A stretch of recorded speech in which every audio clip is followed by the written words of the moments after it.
My name is Shen Miao, and I have a special constitution. I'm a professional disaster magnet. If I hold an umbrella, I get struck by lightning. If I ride a bike, I crash into someone. If I just go to the bathroom, I somehow snap a water pipe. In my last life, Pei Cheng missed a competition because of me, got suspended from school because of me, botched a job interview because of me. His entire life derailed all because of me. This time around, I've been reborn, and I've made up my mind. I'll be the most invisible person in the entire school, and I'll keep him as far away from me as possible. What I didn't expect was that he'd keep coming closer. I was reborn at the exact moment a flower pot fell. Tao? It wasn't me who jumped. It was the spider plant sitting on my 3rd D floor dorm windowsill. The wind knocked it off, and it landed squarely on Pei Cheng's head as he walked below. That afternoon he crouched on the ground clutching his head, and I leaned out the window looking down. Our eyes met. I remember my first words were, "Are you okay?" He looked up. Blood trickled down from his hairline. He stared at me and said, "I'm fine." Then he was taken to the hospital for 3 stitches and missed the physics competition preliminary that afternoon. That was the first accident between us. There would be many more. This time, I opened my eyes, saw the ceiling, heard the wind outside, and instinctively rolled out of bed and lunged for the windowsill, snatching the spider plant into my arms. I clutched it like a ticking bomb. Good. First crisis averted. My name is Shen Miao, Class of the 1st year, 4th row by the window. In my last life, I spent 3 years in this class and was a known high-risk individual in every classmate's mind. Not a bad student. Average grades. I didn't cause trouble. I was the trouble. Running the 800 meters on the track, I'd step on the one loose paving stone and twist my ankle. Getting lunch in the cafeteria, I'd turn around and dump an entire bowl of hot soup on the classmate next to me. Sitting down for a final exam, I'd barely opened the paper before the overhead light crashed down. The exam was suspended, and the whole class had to retake it. I couldn't have pulled these off alone. The universe was my accomplice. But the person who got dragged into the most collateral damage in my last life was Pei Cheng. He sat diagonally behind me. From freshman year all the way through senior year, always diagonally behind me. The number of times my accidents pulled him in was more than I could count. The last time was during the winter of our senior year. I was biking uphill, the tires slipped, and I went tumbling person and bicycle together. He came around from the side to catch me, and we both went down. I broke my arm. He broke his leg.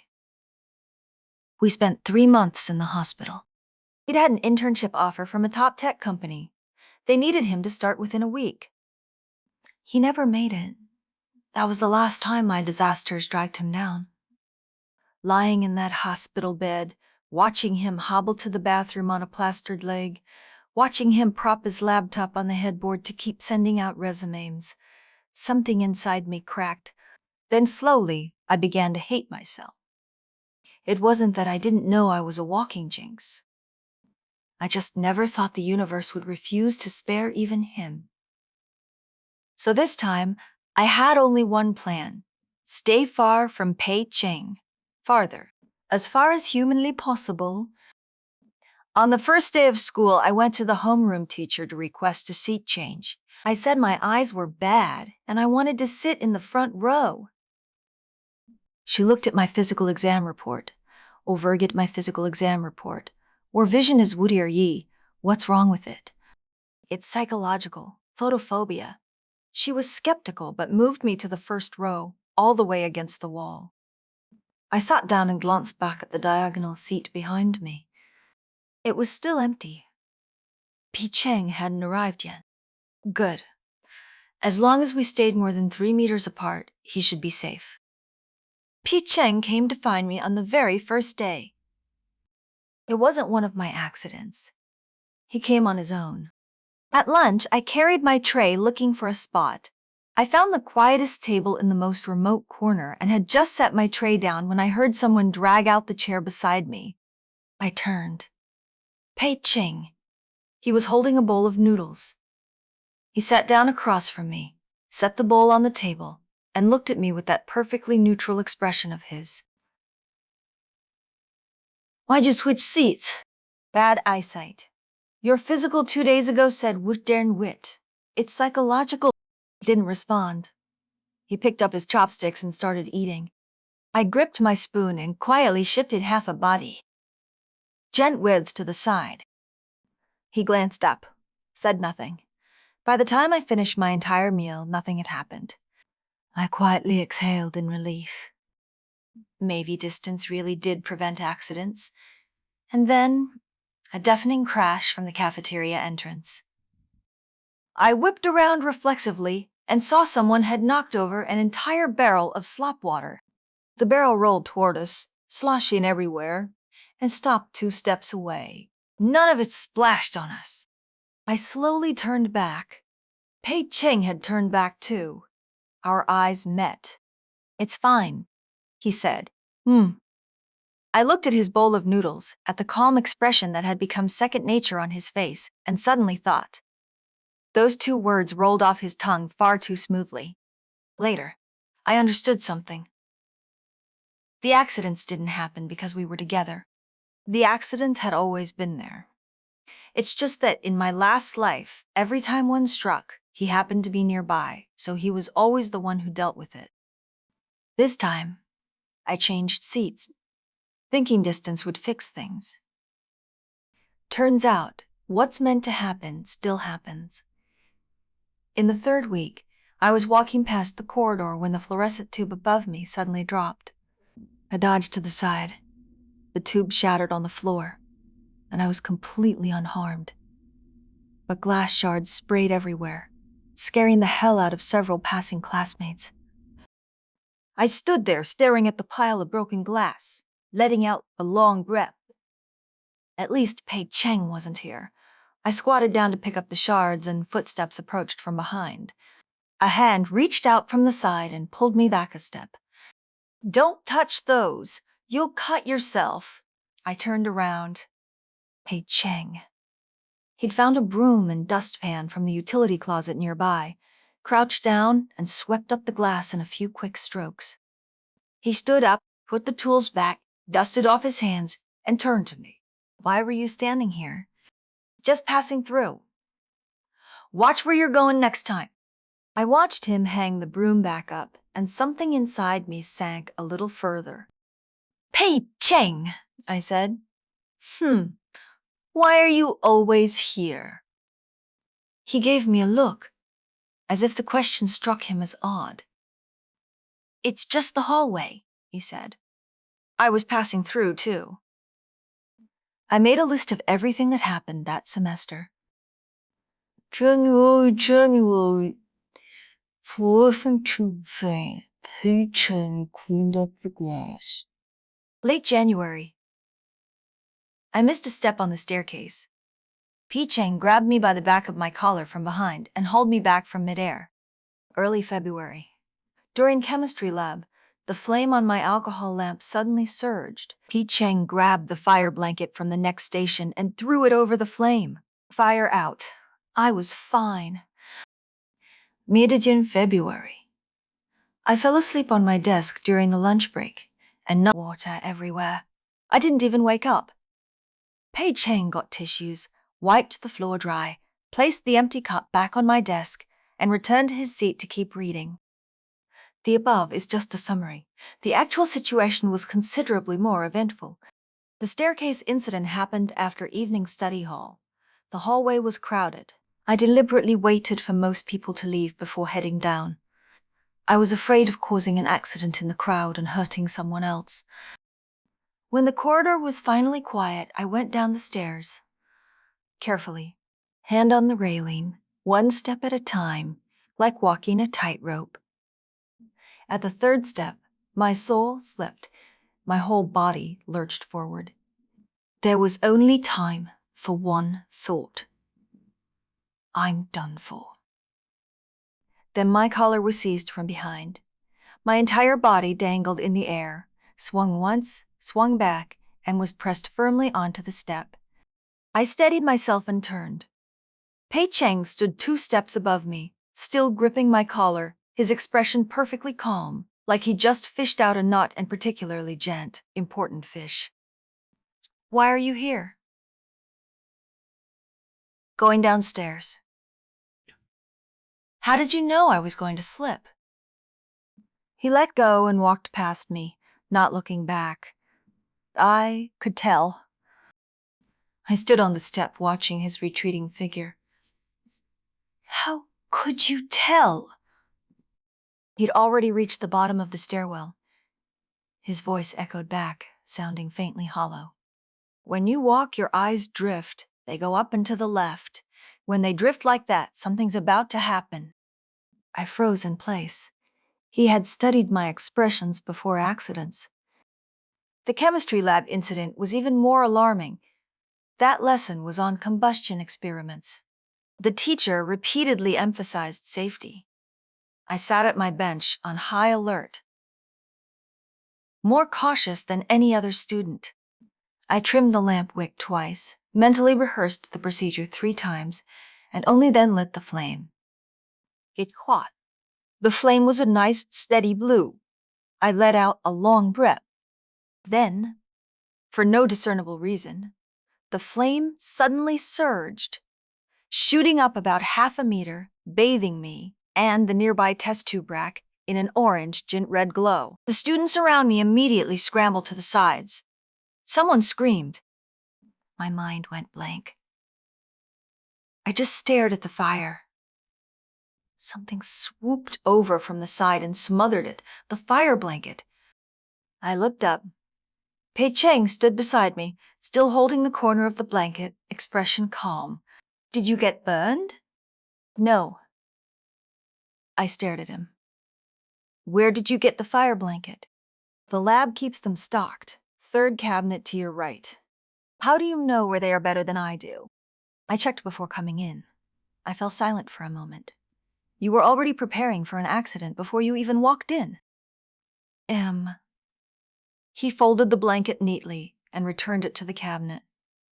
Just in case. The teacher came over to check on me, asked if I was hurt, inspected my alcohol lamp, and said he had no idea why the flame had surged.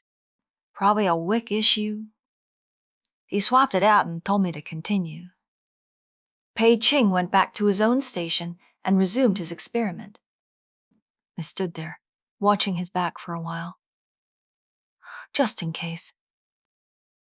It was always just in case with him. The water cup incident, I only learned about it afterward.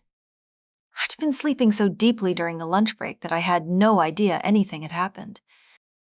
When afternoon classes started, I noticed my water cup sitting neatly on my desk, the floor-bone Jindari. If my dexmate hadn't whispered, "Your Pei Cheng classmate wiped the floor for you," I would never have known. I lifted my head and glanced diagonally behind me. Pei Cheng was reading. He didn't look up. I mentally calculated the distance he'd walked over from his diagonal seat, found tissues, wiped the floor dry, placed the cup back, and returned to his seat, all without waking me. That required a certain amount of time and a certain degree of not minding. I buried my face back in my arms. He was really annoying. I finished writing the list during morning study hall, closed the notebook, and slumped over my desk, staring at the surface. In my last life, I'd thought it was a matter of distance, that as long as I stayed far enough from him, I could reduce the collateral damage. Now it seemed the problem wasn't distance. The problem was me and some invisible force binding us together. Things spiraled completely out of control in March. It was gym class that day. I'd called in sick and was sitting alone in the classroom. Quiet, peaceful, no anomalies. I thought, this is perfect. No accidents, no surprises. I'm sitting here by myself. Pei Chang is out on the track, running laps. Everyone's fine in their own world. Then it started raining. A downpour. I got up to close the window.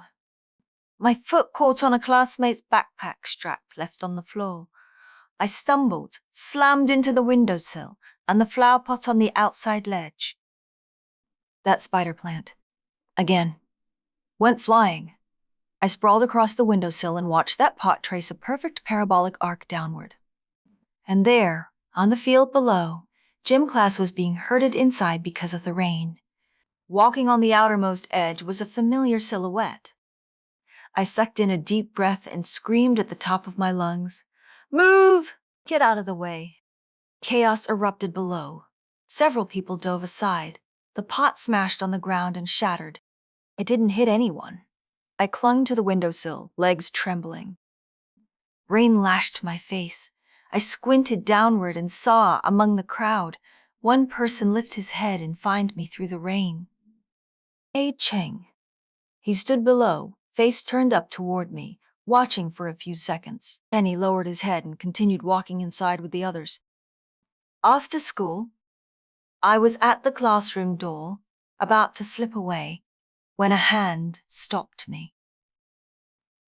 I turned. P. Cheng. He stood in the doorway, his face still carrying the dampness from the field. "That flower pot," he said. "I tripped on a backpack strap."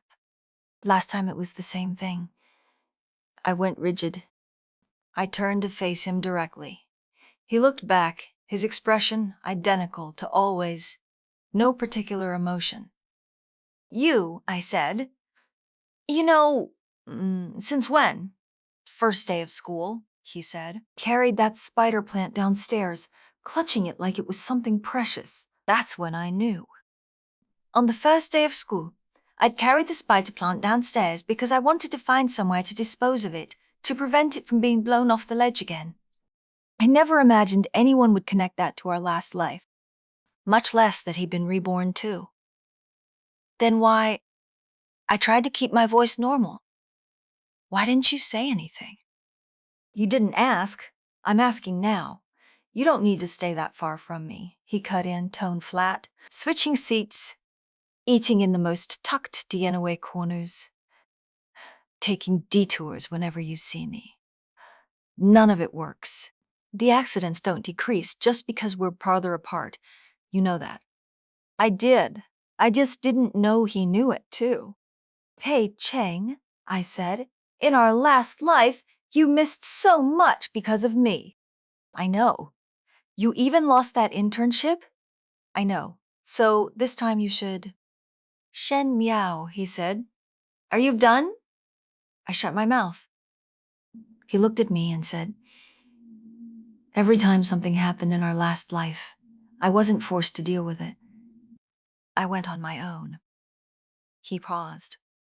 What makes you think you get to decide that I was unlucky because of you? That internship. There are plenty of opportunities, he said. I found a better one later. But your leg. Healed.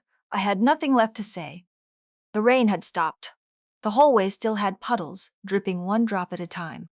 Pei Ching leaned against the doorframe watching me, his tone as casual as if discussing something utterly trivial. You've made up your mind this time to push me away. I get it, he said. But have you ever asked me whether I want to go? I said nothing.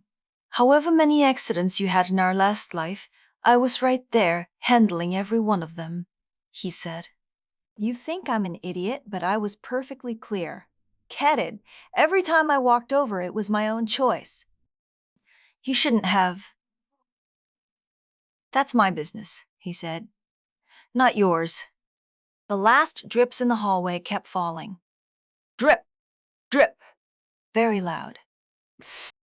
Shen Miao, he said, you're a walking disaster. Fine, I'll give you that. But I've seen your disasters. I'm not afraid. What if next time that flower pot actually hits you? I said. We'll deal with it then. That's not even a real answer. Fine, he said. Then tell me, can you change your constitution in this life? I opened my mouth, but nothing came out. You can't. he said. So it doesn't matter how far away you go. Accidents will still happen. The only difference is that when they do, there'll be no one to help you. I lowered my head and stared at the floor. He was right. I knew it. But I didn't want to admit it. Besides, he said, his voice softening slightly, in our last life, after all those accidents, the one who left was you, not me. My head snapped up. So what right do you have to worry about me? He said. That sentence pierced straight through.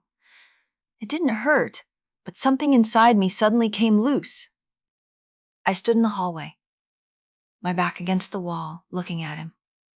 In the end, I said only one word. Scram? He didn't scram. He turned and walked toward his seat. 2 steps in, without looking back, he said, Tomorrow morning, during study hall, I'll help you catch up on the classes you've missed this semester. I haven't missed any. You were at accident scenes during the 2nd and 3rd weeks of March, he said. You're behind in English and political science. I stared at his retreating figure, speechless. He entered the classroom, sat down at his spot, took out a book, and started reading. I leaned against the hallway wall and stood there for a long time, listening to the sound of dripping water slowly fade away. On the day of our tutoring session, Pei Cheng was writing problems on the blackboard. I sat below, watching while my mind wandered. What are you thinking about? He didn't turn around. I'm thinking about what you were missing in your last life. I was missing you. He wrote the next problem on the blackboard, his tone indistinguishable from saying, Now let's look at part 2. I looked up, staring at his back, and went silent for 3 seconds. Pei Cheng, is it that hard to talk like a normal person? How is this not talking like a normal person? He finished writing the solution on the board, turned around, looked at me, and waited for my answer. I lowered my head, looked at the line of writing on the blackboard, copied the answer into my notebook, and closed it. Pei Cheng. You really aren't afraid of my accidents? He set the chalk in the tray, dusted off his hands, and said, How many accidents did you have in your last life? Can you even count them? No, I can't. I was with you through your entire last life, he said. I counted every single one. I looked at him. He looked at me. There was no one else in the classroom. A bird outside the window called once, then went quiet. Fine, I said. Then if you get caught in an accident later, don't come crying. I won't. You'd better mean that. I opened my notebook again. Let's keep going, I said. I really didn't understand the political science chapter. He picked up the chalk, turned back to the board, and started writing again. The day after our tutoring session ended, I seriously reassessed my situation. Conclusion: I had failed. The sole objective of my rebirth was to push Pei Cheng far, far away, so he'd never be hurt by my accidents again. And the result? Not only had he not left, he'd added personal tutor to his list of responsibilities. I sat at my desk, chin propped on my hand, reviewing the situation from start to finish. Eventually, I arrived at a new conclusion. Maybe I'd been going about this all wrong. I'd been focused on how to push him away, but I'd never once asked why he refused to leave. In our last life, why did he rush over to handle every single accident? Was it really just because his seat was close by and it was convenient? I thought about it for a long time and couldn't find an answer, so I went to the one person in our class who practiced divination. And her name was Shu Qiao. She sat diagonally in front of me. Supposedly, she'd been studying mystical art since middle school, Chinese astrology, tarot, birth charts, all of it. Before every exam, half the class went to her for a reading. Walked over and held out my hand. I want to know if there's any way to break the disasters in this life. Sue. Qiao looked at my palm, then at my face, and sighed. Shanyao, I told you at the end of last semester, you're a lone star of calamity. You need to keep fewer people around you. You didn't listen. I believe you now, I said. So tell me, can it be changed? She frowned and turned my hand back and forth for a long time. Finally, she said one thing. Eng. It can't be changed, but… She jerked her chin in Pei Cheng's direction. That boy sitting diagonally behind you is a nemesis star, the natural counter to your dark energy. If you two stay close, your calamity gets suppressed by half. I blinked. So him sticking close to me actually helps. From a metaphysical standpoint, yes. Shuqiao closed my hand and nodded solemnly. Of course, it's only for reference. Don't take it too seriously. I walked back to my seat and sat down, turning this information over in my mind.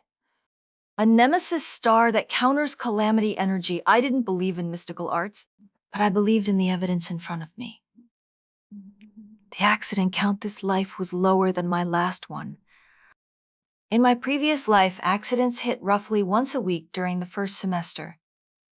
This time, counting on my fingers, the total was 4 at most, and none had caused any real harm. Last time, when the fluorescent tube fell, shards cut 3 nearby classmates. This time, it only dirtied the floor. Last time on the stairs, I tumbled down half a flight and scraped my knees raw. This time, he grabbed me by the collar and I walked away without a scratch. Maybe, just maybe, having him nearby was actually a good thing for me. I slumped across my desk, burying my face in my arms. This conclusion left me not quite knowing what to do. The first week of sophomore year brought the biggest accident of this life so far.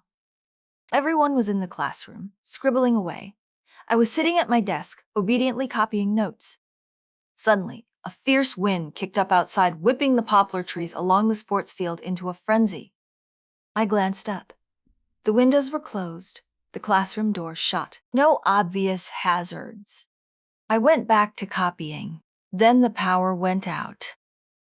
Every light in the entire building died at once. The classroom plunged into darkness. A few girls yelped softly, then fell quiet as everyone reached for their phones. I pulled out mine too, switched on the flashlight, checked my desk. Everything fine, and settled in to wait for the power to come back. Then I heard a dull thud. From down the hallway, I frowned, pushed back my chair, opened the classroom door, and peered into the corridor. At the far end of the hallway, a figure lay crumpled on the floor. My heart dropped like a stone. I lit the way with my phone, ran over, and crouched down. It was a girl, clutching her forehead. She'd probably walked into a wall or something in the darkness after the blackout. Are you okay? Does your head hurt? She shook her head and said she felt dizzy. I told her to stay still. As I straightened up to look around, other classroom doors were opening, phone flashlights crisscrossing the corridor. I was about to go find a teacher when the fire cabinet at the end of the hallway suddenly blew open. Wind from who, Jane where, even though the corridor windows were clearly shut. The fire hose coupling rolled out, hit the floor, the connector popped loose, and residual water pressure sent a spray of water blasting all over me. I stood there, motionless. Water streamed down my hair, dripping onto the corridor floor. Someone down the hallway shone their phone light on me. Then came muffled laughter. I took a deep breath. Just another day in the life of a walking disaster. No big deal. I wiped my face.